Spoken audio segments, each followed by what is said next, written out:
My name is TJ Pempel. I'm a professor of political science here at the University of California-Berkeley. I was also the director of the Institute of East Asian Studies, and I'm happy to be chairing this panel on the U.S. relationship in East Asia. The last thing a moderator should be doing is take an awful lot of time, but I just want to remind you of a couple of things about U.S. influence in Asia.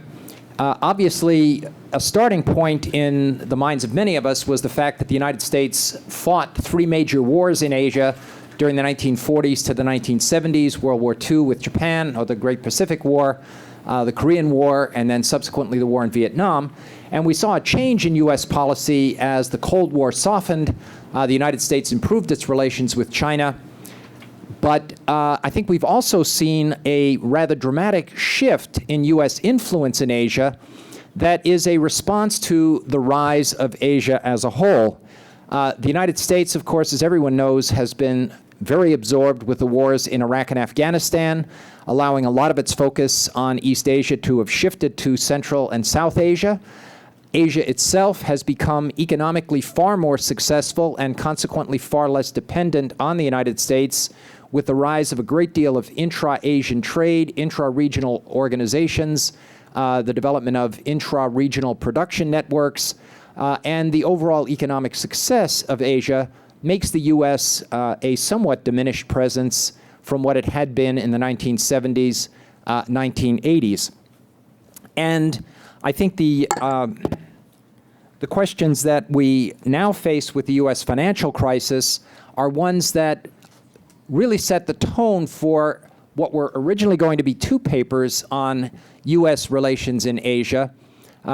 Chris Twomey is going to give a paper that will draw heavily on his forthcoming book on the military lens, or seeing the world through a military lens.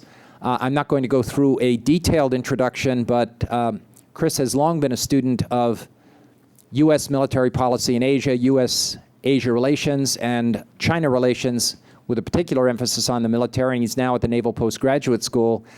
We were scheduled to have a paper by Xuetong, a professor at Tsinghua University. Xuetong had the unfortunate experience of having his passport and a good deal of cash stolen from his office the day before he was scheduled to get on the plane. So without a passport, he's been unable to come. I will say a word or two about his paper that he was planning to give, but he insisted in an email message to me that I convey the following sentiment. For those of you who think that China is a communist country in which socialism benefits the poor, should know that China has now become a capitalist country where poor people steal from professors. So you can take that either as an ideological statement or not. But Xuetong regrets not being here, and we missed something by the absence of his presence. And John Brandon from the Asia Foundation, who's handling the international program for the Asia Foundation in Washington, D.C., and is a frequent commentator on U.S.-Asia relations, will be the discussant. Let me just say a word or two about the paper that Yan Xuetong was preparing for this in order to, in effect, set up Chris's paper. For those of you who do not know him, Yan Xuetong is a Berkeley PhD who has been a rather frequent commentator in the Chinese media on Chinese military relations, Chinese security relations, U.S.-China relations. And the paper that he was planning to present is one in which he essentially suggests that the United States and China must recognize the fact that they do have competing interests. And he is rather skeptical of what he calls the doctrine on part of both countries of pretending to be friends.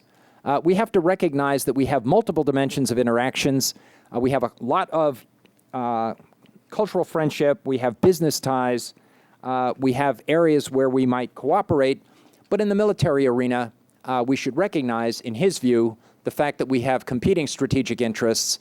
And he takes the sort of upbeat view that as we recognize the legitimacy of those competing interests, both countries will have a strong incentive to try to cooperate rather than to enter into conflict. So rather than pretending that we do not have differences, we should acknowledge those differences and work to reduce them, or work to resolve them in ways that do not necessarily lead to an escalation of frictions or an escalation of tensions.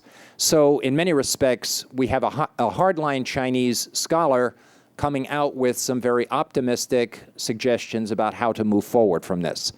So that certainly doesn't do justice to his paper. It's been published in the Chinese Journal of International Affairs, for those of you who are interested.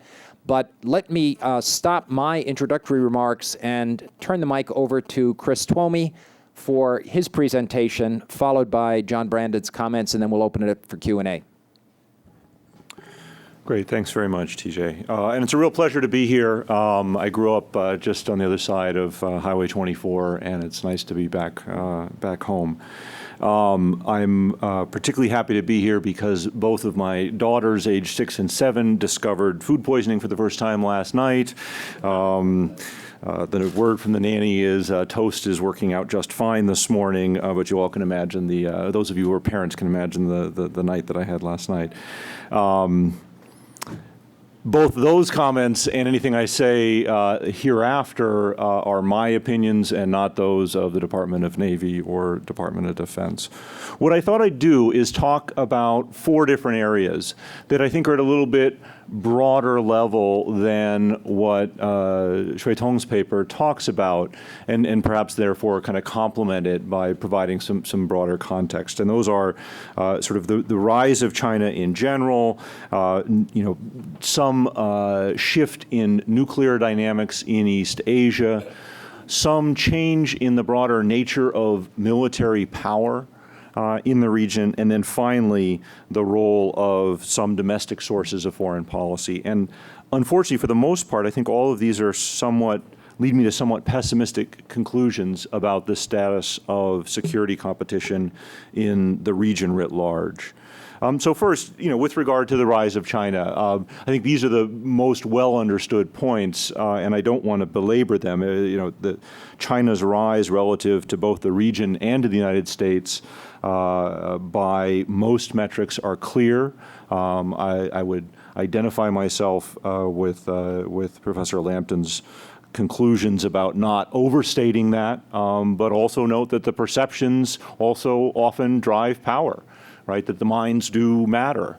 And it's not just American perceptions about China's rise. I was listening to a Lowry Institute lecture on the drive up, and the same poll results, hold in Australia as well about the importance of China as the dominant power. I think it's also a fair point to make that China is not a status quo power. China has a number of interests that transcend its current national borders. Taiwan is very clearly that. But I think arguably the South China Sea, some of the territorial disputes with Japan appropriately are characterized as such. And then more amorphously, China's view about the rights conferred in exclusive economic zones, spheres of influence with some legal delineations on them are different from those that the United States holds, and that most, although not all, other countries would. And so I think that, again, not taking a lawyer's judgment on that, but merely noting that there is a desire of China to exert power in ways that transcend its current ability to control. This is not surprising. Again, for the reasons that several people have mentioned, both it comes out in Xuetong's paper as well in the comments just made, China's a rising power and is going to want to rewrite some of those rules that were laid down by the previous dominant power of the United States. It's also important to note that China, as it rises, faces a very challenging security environment. And I think this is something as Americans we sometimes neglect to put ourselves in Beijing's shoes. China's primarily a land power with real continental security interests, but also has important maritime interests that it needs to defend. This has historically proven to be very challenging for countries to address both maritime and land security threats. It's unthinkable to me that Russia will remain a security partner for China over the next several decades, 3, 4 decades, maybe for the next 1 or 2. But beyond that, there are too many potential concerns that the two might engage in rivalry over.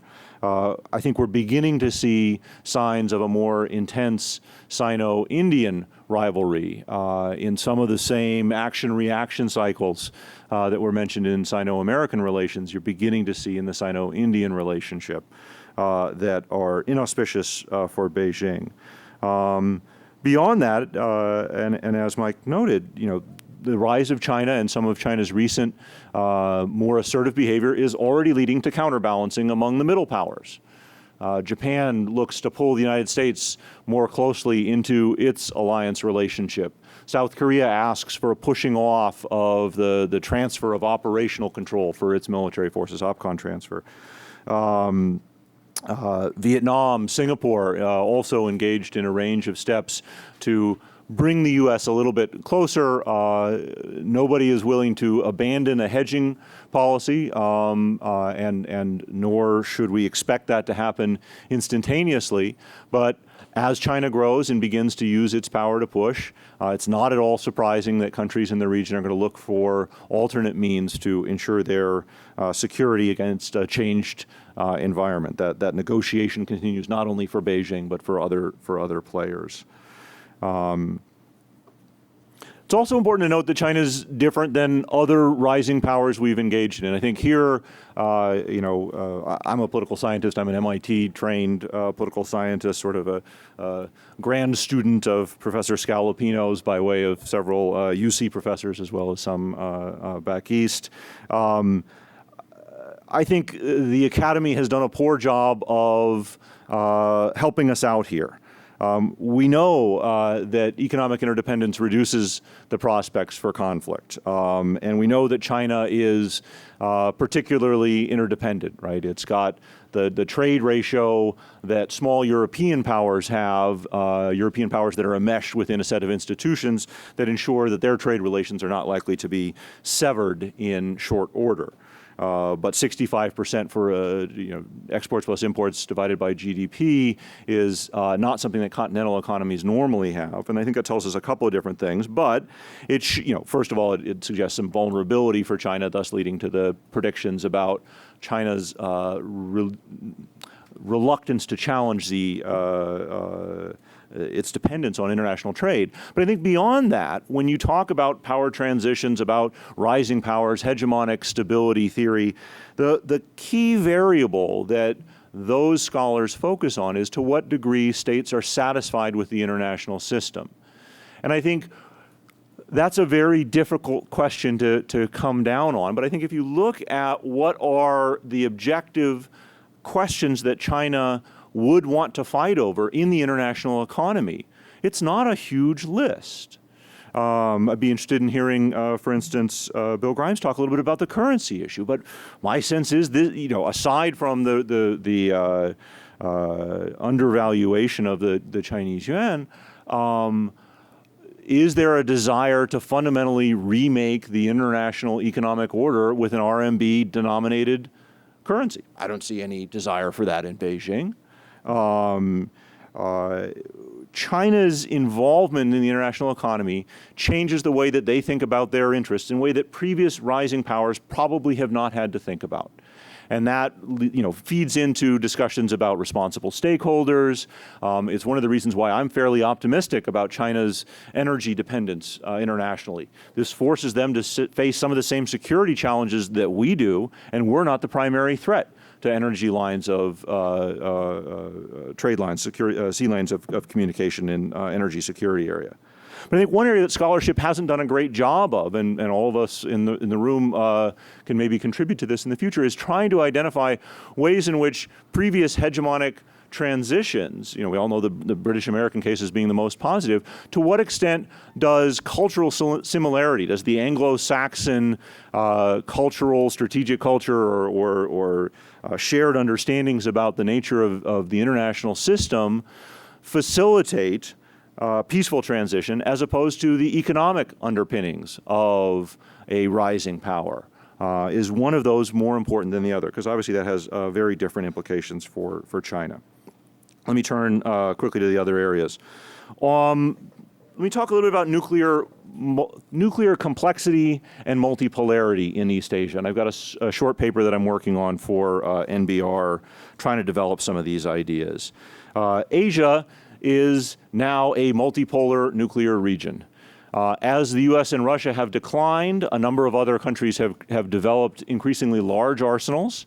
You no longer have hugely lopsided tens of thousands of warheads that are operationally deployed for the U.S. and Russia, facing off against a few score Chinese.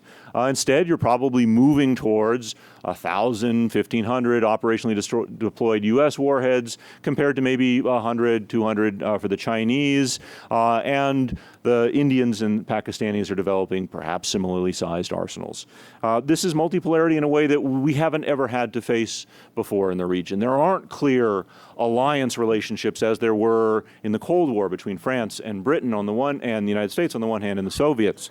That give us a good understanding about where countries are going to line up. So you've got nuclear multipolarity.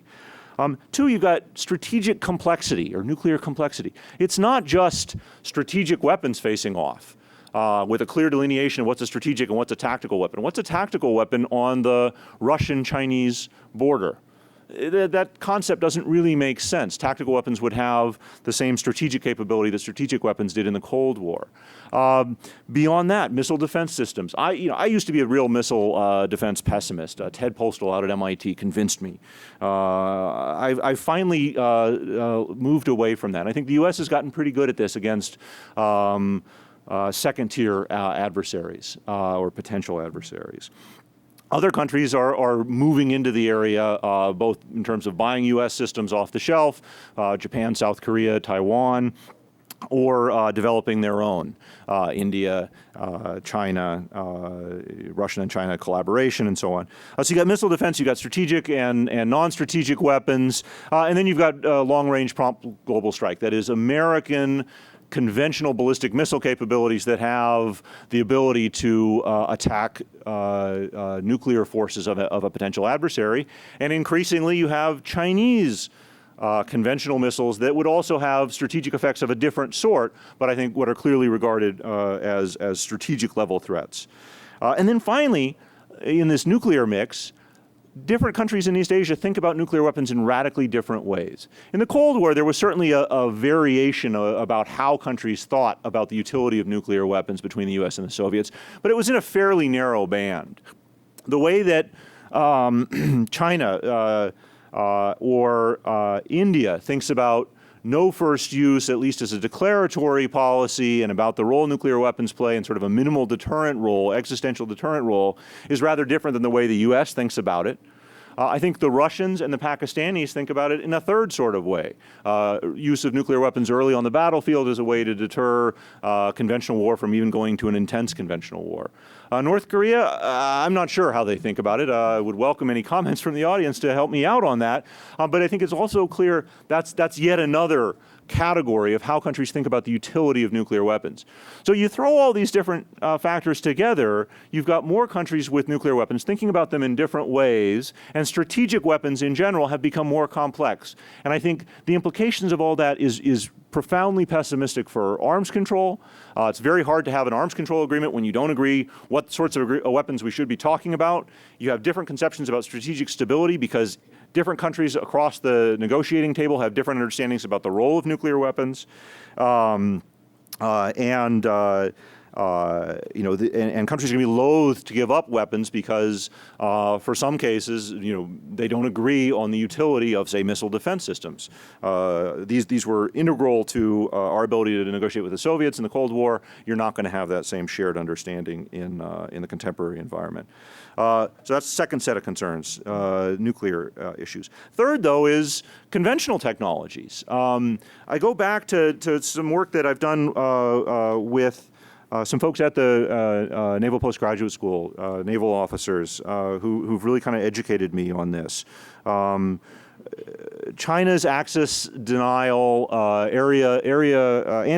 anti-access area denial A2/AD capabilities that are used to threaten American carriers that might come to potentially intervene in a Taiwan Straits crisis.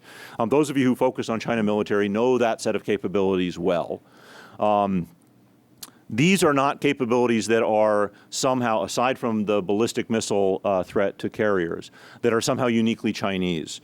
These are capabilities that most countries in the region could afford, and many are already developing. Quiet diesel submarines pose a real problem for projecting surface-based naval power into a region. And so I think one way that you need to start looking at is the deployment of high-end cruise missiles from either quiet diesel submarines, very cheap. Singapore has some, Indonesia has some, throughout Southeast Asia, Vietnam is buying some. Japan has a very large fleet that they just declared that they are increasing in size. These pose real threats to American carriers, the way that we've thought about deploying force to the region going back now 50 years, 60 years. There's not a simple technical solution to that. ASW problems have been around a while. Cruise missiles, high-speed cruise missiles, I don't think are something that are easily amenable to a technical response. What this leads to is maybe thinking about naval warfare in a rather different way, and you know, to give the appropriate footnote here, it's John Keegan's final chapter in Price of Admiralty, which was written not all that recently, the empty oceans. That the top of the oceans would be devoid of high-end naval powers. And what that means is you can't protect your own shipping. Nobody can, not us, not China, not Southeast Asian nations. It's hard for anybody to project military power. That, again, kind of calls into question the way the U.S. has traditionally created a foundation for its military role in the region. And I'd be happy to talk about Guam and Okinawa, other linchpins of our presence in the region, but they're subject to the same sorts of problems. This is really a democratization of those sorts of capabilities. Lots of countries can afford them and greatly raise the cost of intervention by the United States or by China. This isn't simply a U.S.-China issue. Finally, when I look at the domestic sources of foreign policy in the region, you know, I mean, I actually spend a lot of time looking at misperceptions and domestic politics in the region, contrary to the previous 3/4 of the talk here, or 90% of the talk. I'll wrap up shortly here. But I think when you look at domestic sources of foreign policy, again, from a little bit longer time scale than the next 2 years or the last 2 years, again, there are some real reasons for concern. I think in Taiwan, obviously the recent election, well, 2 years ago now, Ma Ying-jeou has led to a dramatic reduction in overt political tension. But at the same time, when I look at what I think are the key graphs, which is how do Taiwanese people identify themselves? Are you Chinese, Taiwanese, both, or neither? Those of you who've seen that graph, and it's easily available on the web, will know that the solely Chinese number has dropped from 20% down to about 5% today. The Chinese and Taiwanese is remaining constant now at about 40%, and the solely Taiwanese is going up and is now, you know, clearly in the last couple of polls 5 to 10% points above both Chinese and Taiwanese. What that means is both parties are going to have to appeal to that increasingly self-identified as Taiwanese population, which means that their future is going to be inherently conflictual with the mainland. Again, you know, I'm an optimist on the economic side, but I think on the political side, that's going to pull them in the long run, both parties, KMT and DPP. On the Chinese side, I think some of the answers to the questions that Mike raised earlier are answered by problems in the civ-mil relationship in China. And I think there's some emerging good work, again, grounds for a lot of us to do a lot more on understanding the nature of civilian control or lack thereof in China today. And I think this is an area where, you know, Sam Huntington laid down a foundation that maybe is useful, but this is a different kind of system.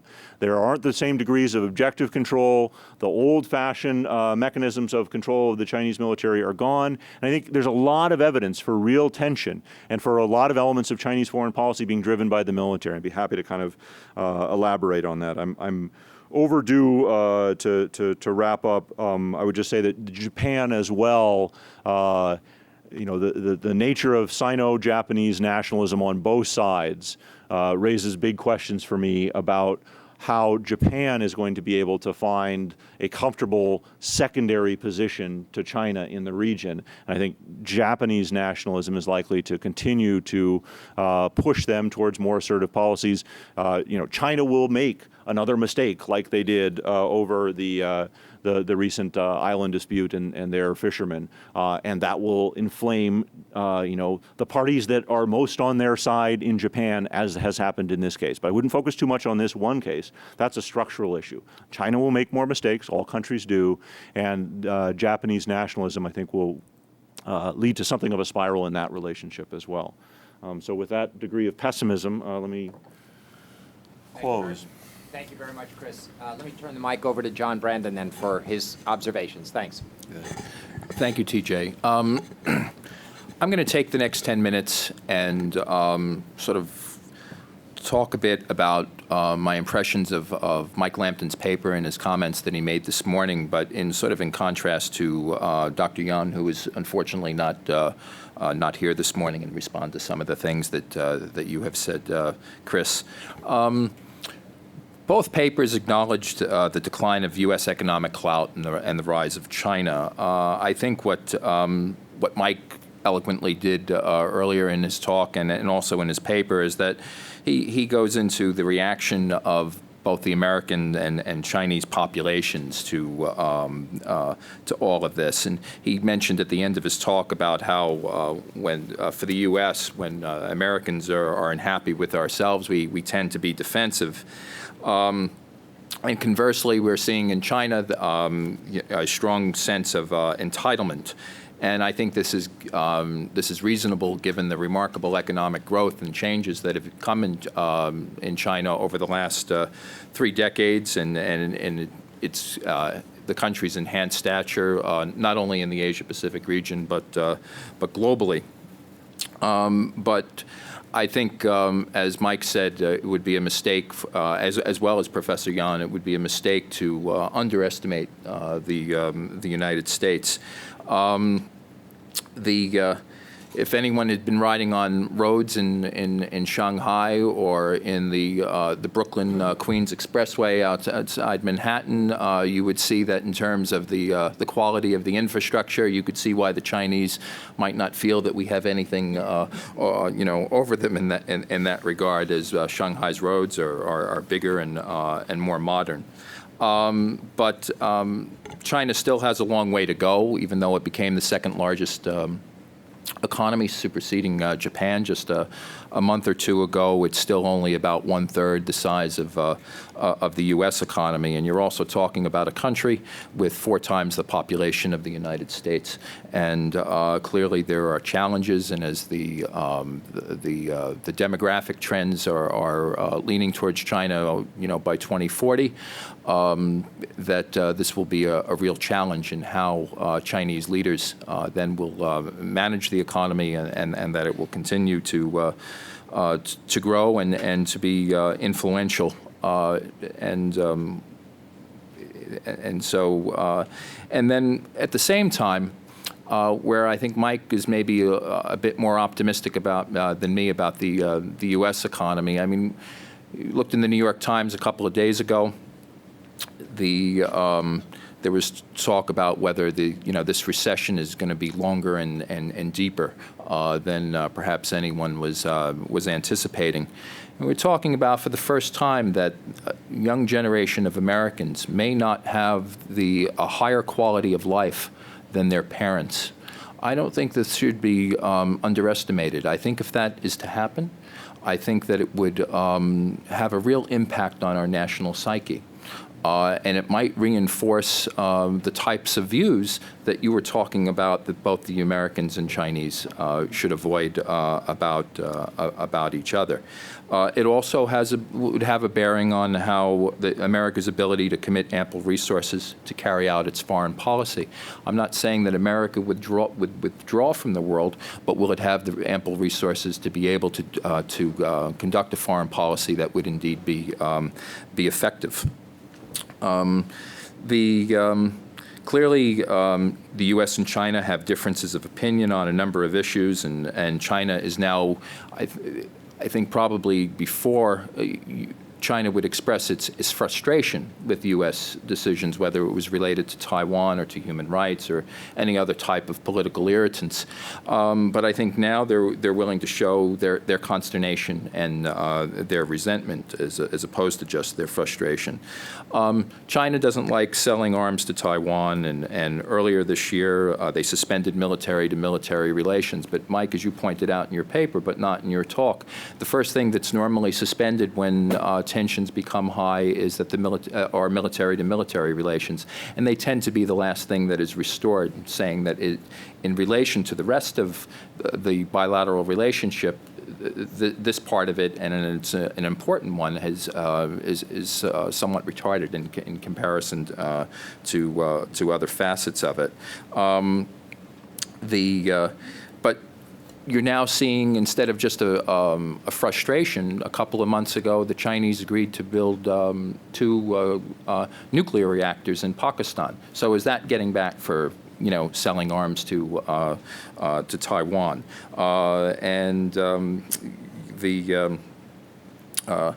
What Dr. Yan talked about, I think he was optimistic on a number of fronts, but there was one. There was one term that he used. He talked about the United States being cultural friends, being political competitors, and business partners. And I agree with all 3 of those. The other one that he talked about was being military adversaries. As Chris was pointing out in his paper and in his remarks, that finding a stable balance of nuclear capabilities is hard enough with 2 nations, but when you combine it with multiple nations, it makes the challenge all the more daunting, especially when some of those nations are places like Pakistan and North Korea. And this is why I have reservations about Dr. Yan advocating that the U.S. and China should be military adversaries. Mike Lampton,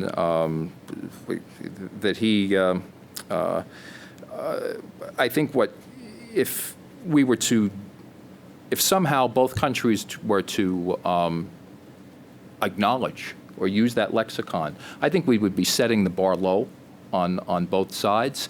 I think also it would send a disturbing message not to only people who care about U.S.-China relations and international security at large, but in both countries, but you'd be sending a disturbing message to other countries throughout the Asia-Pacific region and the international community.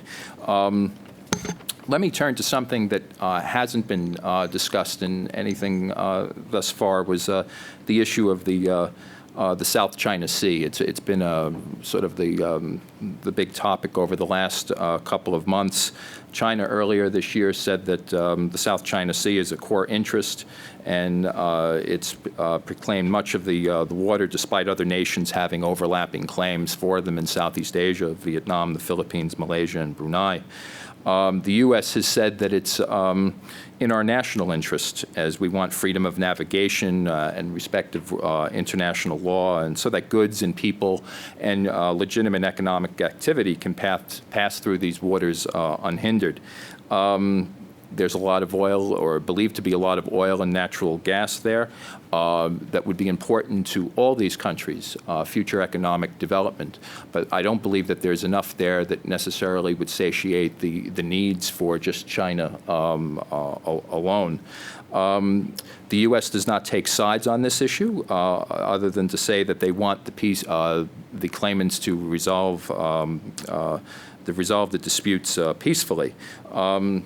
It's an important body of water. If you look at the Malacca Straits going into that flow through between Indonesia, Malaysia, Singapore, from the Indian Ocean through the Malacca Straits into the South China Sea. You're talking about over 1/3 of the world's commerce, as well as more than 2/3 of the world's oil and liquefied natural gas going on to help satiate China's energy needs, as well as Japan and South Korea's. I think the problem with this is that I think all countries, except maybe for the United States, have not been speaking with precision. You had legislation adopted by China in 1992 that said that their 9-dotted line refers to historic Chinese waters, which has no standing under international law. The dotted line has never been officially demarcated. In the 1950s, the South China Sea was described in another Chinese document as the high seas, which clearly then you wouldn't be making it part of their territorial waters. At the U.S. ASEAN leaders meeting in New York City 3 weeks ago, there was tremendous pressure put on the U.S. by China not to mention the South China Sea. The term South China Sea was not mentioned, and everything related to Southeast Asia and the waters surrounding it was referred to as maritime security.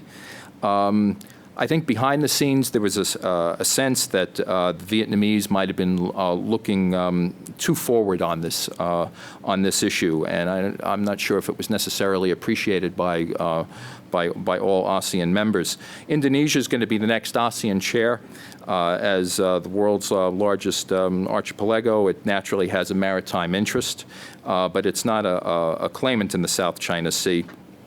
And other than resolving this dispute of overlapping claims between Malaysia and Brunei, the rest of the overlapping claims appears to be quite messy. And I think these issues have to be resolved by international law, and not just by China.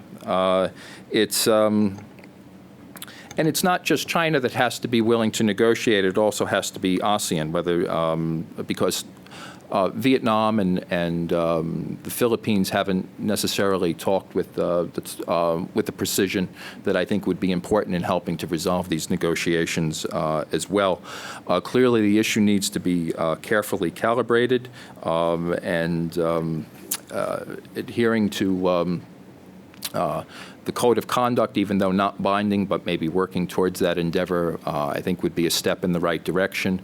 And let me just conclude with, in terms of U.S.-China relations, I ended sort of on a negative note with military adversaries. I was just picking out that one particular piece out of Professor Yan's paper, but I think in the end, given all the other facets, political, economic, security, culturally, to put it very simply, the bottom line is just too big. And it's something that neither, I believe, the United States nor China can afford, nor the world. And so with that, I'll end my comments. And Bob, it's a pleasure to be here today to honor you.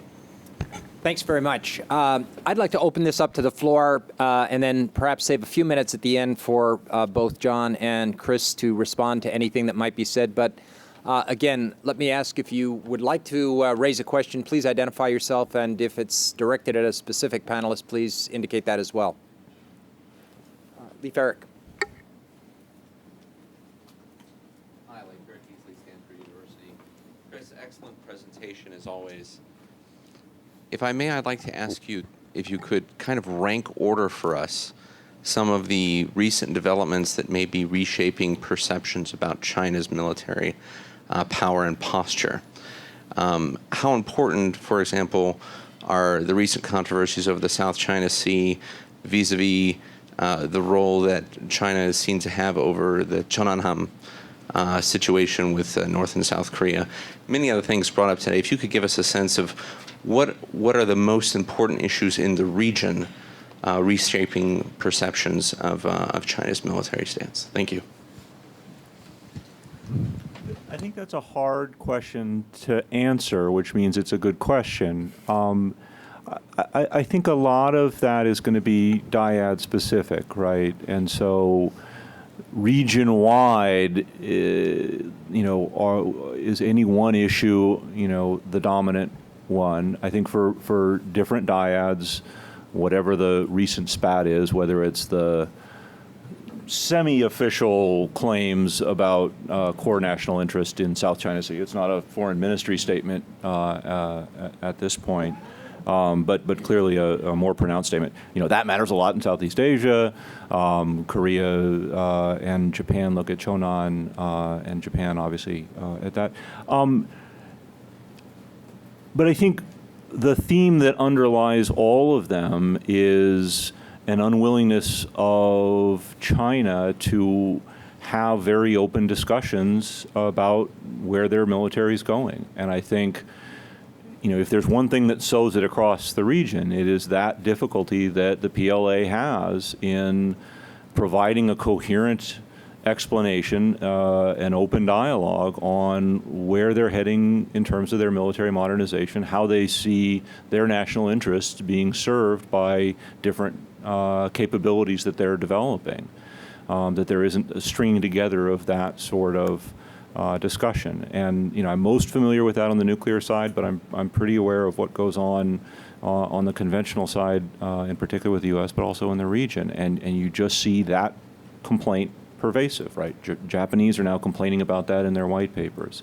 So I think that's the common denominator against which, again, the crisis of the day. There will be other mistakes. My guess is Chonan will be viewed, should be viewed as a mistake of Chinese foreign policy, not the incident itself, but their reaction to it, because it's going to end up causing them a lot of headaches down the line. But those mistakes are going to happen, not because China's bad at making foreign policy per se. All great powers make mistakes when you're involved in, a very dynamic situation. Although China does have this peculiar problem of civ-mil interaction of policy that I think makes them somewhat more prone to both making mistakes and then digging the hole a little deeper rather than getting out of it. Susan Shirk? Well, following directly on what Chris said and reacting also to Mike Lampton's remarks, I also have been puzzled by the changes in Chinese foreign policy from a more accommodating posture to a more assertive one. And I bring up the poll results and talk about the public demand for a more assertive posture. But I'm wondering if there isn't also a foreign policy process and elite politics story that, of course, is very difficult for us to study. This is like the hardest thing to do, but something that we should really be paying close attention to, because, I'm wondering what is the nature of civil-military relations now? To what extent are these decisions really being discussed in the Politburo Standing Committee? Is there there appeared to be, at least on the Chonan, some divisions. It took them really a long time to figure out what to do, and then they ended up making a choice, which I agree with you, they're going to pay a huge price for in terms of their Asia policy, which they have pursued for decades to try to prevent two conflicting blocs in Asia. And by that decision, they have really thrown away all those efforts to improve relations with the ROK and prevent two blocs in Asia. And it's, a very serious and costly decision for them. So I'm wondering what is going on in the foreign policy process. We speculate about the 18th Party Congress. Could those same dynamics of wanting to strive to move up be driving the statements and positions of PLA politicians as well as the civilian politicians? Most recently, I was told by two people, I don't know, I'm interested if other people have heard this rumor or not, that the Foreign Affairs leading small group has not met for a long time, perhaps a year. Well, that's very significant if that is true, because then you're not really getting an effective interagency of the foreign policy and security experts, if you will. And instead, these decisions maybe are being made by the Politburo Standing Committee, and they're not effectively monitoring the actions of all the separate Xuetongs, the military, the propaganda, the internal security, which are basically being allowed to sort of do their own thing in a way that doesn't necessarily aggregate into a policy that really is in China's national interest. So these are all speculations, but I'd really be interested in other people's thoughts about that. Chris, do you have any reaction, or No, John? I'd be interested in others from the audience. I think Mike. Yeah, Go Mike. ahead, Well, I thought your remarks, Chris, were terrific. I jotted down one thing you said. Think of there are a range of countries in Asia thinking of nuclear weapons in radically different ways. I think that's a fair paraphrase. And in July of 2009, I was doing interviews working on the governance of China's civilian nuclear industry, as also its linkages to the military. And I think China is one of those that thinks in somewhat, maybe not radically, but somewhat different ways. And I must say I'm worried about some of those ways, and I thought I'd just give a little flesh on this. One is, I don't think the Chinese are as afraid of nuclear terrorism as, broadly speaking, I would think we are. And therefore, they are unwilling to pay higher prices because I think they're not as concerned. Now, it's an interesting question what it will take them to become concerned. And I don't think that's, but I just am struck they don't seem as worried as we do about the effects of nuclear technology, materials, and weapons in the hands not only of states, but potentially non-state groups. Secondly, I'm really struck by the degree to which the Chinese, I think of nuclear proliferation in some sense as bargaining leverage. I can't tell you how many people said, until you straighten out your Taiwan policy, we find North Korea to kind of be a useful, as a counterweight. If we've got influence and you want their influence, maybe you'll be restrained elsewhere. They don't see proliferation as almost an absolute value. They also think we speak with forked tongue, and they usually point out Israel, nuclear agreement with India, and so forth, as we use non-proliferation as tactics. They would point that out. Another thing is the degree to which the nuclear industry is becoming a competitive industry. I remember one person saying, look, you want to sell nuclear power plants and components to India. That's why you cut the deal with them. Well, we want a share of that pie, too. And I think you mentioned, or maybe it was John, the Chajma 3 and 4 reactors that were just agreed to. I think that's seen as commercial competition. Almost, proliferation's one value, but commerce and trade are another. So I think, just to reinforce what you were saying, this is becoming a very complicated world out there. Gentleman here had his hand up. Why don't you wait to get a mic just for a sec? Yeah, I introduced myself in the last session, so I skipped my introduction. I'm Bing Shen. Chris, in your comments, I do not seem to have heard Afghanistan and the Central Asia, but obviously they have contiguous borders with China, so it must be part of their security thinking. And in fact, the top headline today's Wall Street Journal, it says U.S. backs Taliban talks, and obviously this meeting is not about Afghanistan, but on the other hand, I think it's safe to say that at some point the U.S. will exit Afghanistan. And my question to you, Chris, is that if and when that happens, when is that? Do you see China moving proactively to fill the kind of void, the kind of vacuum which a U.S. exit will create in Afghanistan as well as countries neighboring Afghanistan, especially Pakistan? And secondly, is that do you see that the U.S. would actually welcome at least to some degree, such a development because the Chinese could be a stabilizing force, especially possibly constraining some of Pakistan's more volatile tendencies.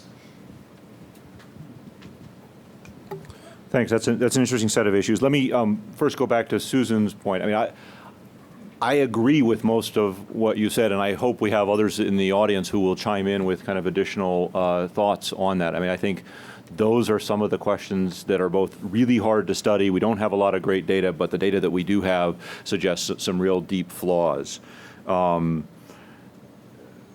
Mike, China is one of the different outliers in their core strategic nuclear thinking as well. And if I misstated that, let me correct that. I think there's probably 4 or 5 different categories about how countries think about their strategic arsenal. China's in one, we're in a different one. North Korea's in a third, Russia's probably in a fourth. On nuclear proliferation, I empirically agree with what we have seen from them on this issue over time. Whether that's beginning to change because of the second-order effects of North Korea, I see some hopeful signs even from the military, which should be kind of the last to move on that bargaining, pawn utility of North Korea and proliferation. The commercial side's a whole different game, though, and I think that is really disturbing. And it's not just China's competition in Pakistan, but the South Koreans are going to be enthusiastic to get support for their own reprocessing at the next nuclear security summit coming up in a year or so. The U.S.-Vietnam deal also suggests that we too are able to play this competition game, and with the more advanced technologies and countries' desire to incorporate the fuel cycle internally for reasons that are not wholly without economic or even security merit absent of nuclear weapons implications, nevertheless, they've got nuclear weapons implications, and that's going to get worse. I mean, I think the fundamentals of the non-proliferation regime are breaking down because of technologic development in both the energy sector and in the weapons sector, and I think I don't have a great solution for what we do. Ad hoc cooperation, nuclear suppliers group sorts of things is better than nothing, but that isn't going to replicate what was a fairly successful run for IAEA and associated institutions in checking proliferation. Finally, on the Afghan issue, I don't know that China will move as proactively as some might imagine. This isn't something that they've thought a lot about how to do in terms of kind of stabilizing militarily. There is a lot more attention for what my students would call HADR, humanitarian assistance and development reconstruction missions in the PLA. I think that's a great thing. First of all, they have a lot of those sorts of crises at home, and their ability to respond to that, from a humanitarian perspective is great, but also it pushes the military to think about that rather than about Taiwan or South China Sea scenarios. Secondarily, incorporating within Afghanistan or in dealing with difficulties in the Sudan or in Venezuela potentially. China, welcome to our world. Welcome to the world of having material, needing to import minerals of a variety of different sorts from the rest of the world and then being wrapped up in the domestic politics of those countries. We're not the primary threat there. And that's an area where I think we and China will find a lot of common ground in trying to find ways. So I hope we welcome them, and I know to some extent we have, into Afghanistan. The copper mine got a big couple of newspaper stories. I think that's wonderful. China's sinking big money into the region. They are now on the hook for trying to ensure that there's some stability around there. And instability, is one of the core problems that we face in that region. If it were a very stable area, I think we would have a lot less concern. Stable run by the Taliban, no, but stable run by almost anybody else, yeah. We're running out of time, and I know there were a number of hands up, but I saw Bob Hathaway. I'm going to give him the benefit of the last question and ask him if he can make it brief. Bob? So weighty responsibility, giving me the last one, or asking me to be brief. Mike just said something in an offhand manner, which is very important, deserves treatment more than simply in the casual way he said it, and that is, this is becoming a very complicated world. I'm struck by the title of this particular panel, U.S.-Asia Relations in the 21st Century, because in fact it's been almost exclusively a discussion of U.S.-China relations. Well, it's more complicated than that, of course. Seeing Susan Shirk over there reminds me that when she was in government about a dozen or so years ago, she went as a official responsible for China, went to India. And I believe I've heard her say that she was the first China expert in the U.S. government at that level, at her level, who actually had ever gone to India, which is quite remarkable. The 21st century, as we all know, is clearly going to be more than simply U.S.-China competition, rivalry, cooperation. India has huge advantages in the long term that China doesn't have. Mike, I think, for instance, mentioned demographic crunch that China faces sometime further in the century. India, by contrast, has huge demographic advantages over China. And I think many people who are far smarter than I will suggest that by mid-century, India could be just as important as in Asia and in world affairs as China is today, or is likely to become in the next decade or two. Now, mid-century, that may seem like a long time away, but indeed it's not that far away. The academic community, I think, has an obligation and a responsibility to go beyond simply the headlines of the moment. And I would think if the scholars of Asia in this country are not thinking in terms of an Asia beyond simply something configured around U.S.-China relations, then they're not fully doing their job. I'll conclude simply by suggesting that maybe if we have this conference here in another 20 or 30 years in this very room, this sign over here will no longer say Institute of East Asian Studies, but simply of Asian Studies, because I think those geographical boundaries are going to become increasingly irrelevant or at least blurred. Thanks. Thanks very much. Any closing comments, either by Chris or John? I'll make just a quick one. I mean, as Bob mentioned, and also Mike, about being complicated, and it's the conversation is largely focused on U.S.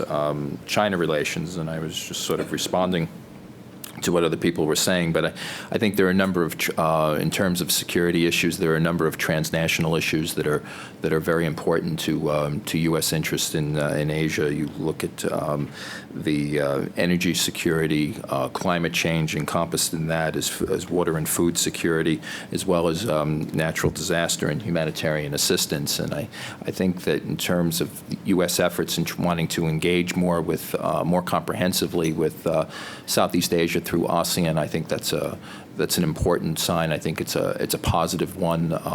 It's unclear on how well this will develop in the coming years, but I think it's a step in the right direction, and so I just wanted to add that. Thank you. Chris? And I'll just say I agree. I'm sorry it didn't come out as much in the talk as it does in a couple of the papers that feed in, but I think looking at India, at Southeast Asian developments within the region, as well as their interaction with China, are absolutely critical, and then the other dyads, China and the region, critical. Let me ask you to join me in thanking our panelists, and we're scheduled to resume at 10:45, so we have about 12 or 13 minutes for a short break. Thanks very much.